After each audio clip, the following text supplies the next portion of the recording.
Agora eu quero começar a refletir com vocês, pegar vocês de fato, né?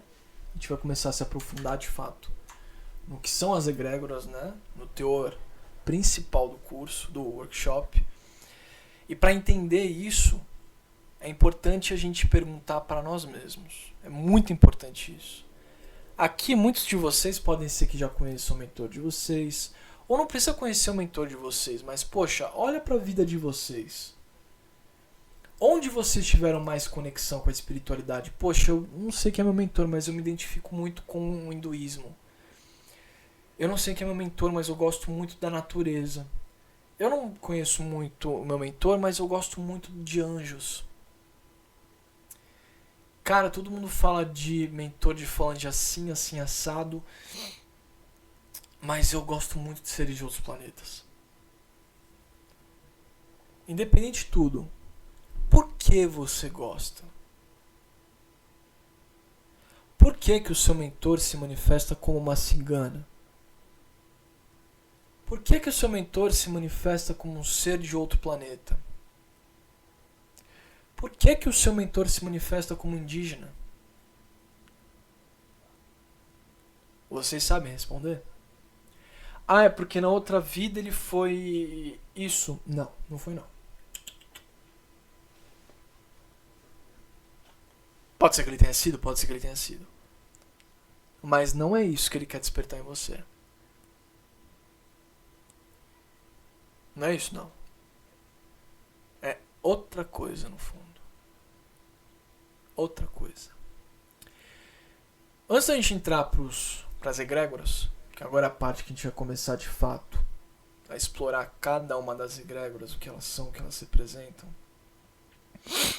eu quero só explicar uma coisa para vocês, né? Muitas egrégoras que a gente vai estudar aqui tem ligação sim com a Umbanda, mas não tem nada a ver com a Umbanda. Eu quero mostrar para vocês isso, né?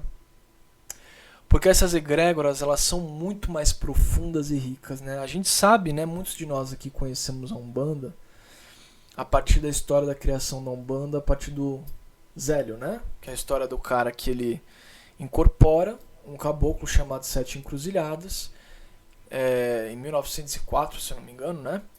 E quando ele incorpora esse caboclo fala, ó, amanhã eu vou me manifestar às 8 horas da noite na casa do menino e eu vou dar origem ali ao culto da Umbanda, certo? Essa história é verídica? De fato, ela existiu. O Dr. Zélio trouxe, né, a Umbanda. Mas a Umbanda não nasce aí. A Umbanda nasce aonde? A história do nosso povo, a história do povo brasileiro, né, a gente fala muito, e eu vou bater de frente isso, porque é a minha verdade e é o que eu trago, meu ponto de vista, minha história, né? A gente fala muito de política, que olha muito para a história do nosso país a partir de política, mas a gente não faz o principal, que é a importância para as histórias, para a espiritualidade que habita no âmago do nosso país. A Umbanda não nasce a partir do Caboclo Sete Encruzilhadas. A Umbanda nasce a partir das encantarias nordestinas. Os cultos de encantaria. Tem pessoas aqui que nunca ouviram falar o que é culto de encantaria e tá tudo bem, porque não é falado. Mas a gente vai começar a ver o quão profundos são essas egrégoras e que, na verdade, o que a gente chama de caboclos não são aquelas imagens que a gente conhece vindas da Umbanda. Que Exus não são aquelas imagens que a gente conhece vindas da Umbanda. Porque a Umbanda nasce mesmo quando, por uma questão de facilidade, eles falam assim, pô, a gente tem aquela banda tal. Banda é uma palavra também para usar para grupo, né? Para grupo de culto, grupo de rito.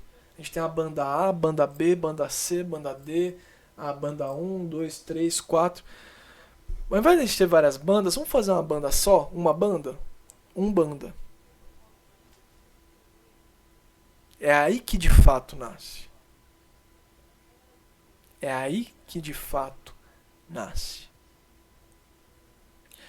E desde a época que eu comecei a estudar o meu trabalho hoje, né, da pintura mediúnica, do desenho mediúnico, eu tive um ensinamento muito grande num dos mentores que eu trabalho, Tata Caveira, que ele me levou em projeção para um lugar que ele eu dormi, eu acordei num lugar que era escuro, assim, no meio do mato, ele veio se aproximando, e na época ele se manifestava como uma caveira, literalmente. Aquela caveira de 2,5 metros de altura, capa preta, uns detalhes dourados, super chique. O cara refinadíssimo. E ele chegou e falou, hoje eu quero conversar com você, eu quero te mostrar uma coisa. Eu falei, tá bom. Aí ele falou, vamos comigo num lugar. Ele me pegou e me levou num lugar que parecia um coliseu, assim, um panteão. Era uma escadaria, aquela coisa meio Roma antiga, assim, sabe? Aquela escadaria com aquelas colunas, né? Na hora que eu cheguei lá, era um monte de pessoas, assim, mas um monte de caveiras, outros caveiras. E era, por exemplo, uma pessoa normal, um cara de bermuda, um cara de terno, um cara com aquele arquétipo mais exusão de capa, um outro que era simplesmente uma ossada com uma capa vermelha, um outro que era uma capa que parecia um saco de batata, mais rasgado assim. E aí ele me olhou e falou, olha, o que eu quero te mostrar aqui? Todos, cara, tinha umas 50, 60 pessoas. E ele apontou assim e falou, você tá vendo essa galera aqui, Daniel? Eu falei, tô. Aí ele falou, todos esses espíritos são tatás caveiras. Todos. Todos atuam na linha desses caveiras. Só que o que eu quero te mostrar é que cada um deles tem uma identidade. Cada um deles encarnou um dia. Cada um deles tem uma forma de pensar. Ou seja, eles têm a sua singularidade. E é isso que torna esse trabalho tão rico. E isso não se aplica só aos tatás caveiras. É muito comum hoje, por exemplo, a gente ver também, isso não se aplica só a essas egrégoras, mas, por exemplo, pessoas que falam que o mentor é Thoth, Deus do Egito. Meu mentor é Thoth. Não é Thoth. Mas é um espírito sacerdote da energia do templo desse Deus que se manifesta com o nome de Thoth. Porque para eles é indiferente se você vai chamar de João, de Maria, de José, de Barreto ou de Thoth. O nome é muito mais um símbolo da finalidade do trabalho do que uma identidade.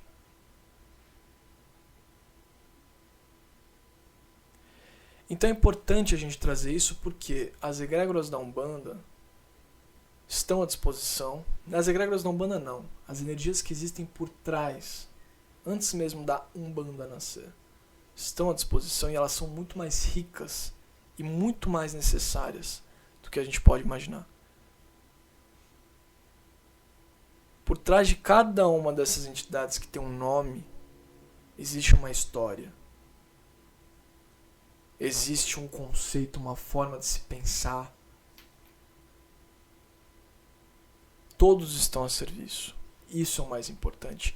E no fundo, para eles é indiferente se você veste branco, se você tá fazendo o seu trabalho de limpeza de consciência. Claro que eles querem o seu melhor, mas para eles o mais importante, olha, nós estamos à disposição, então abra esse campo para eles, gente. Abra esse campo para eles.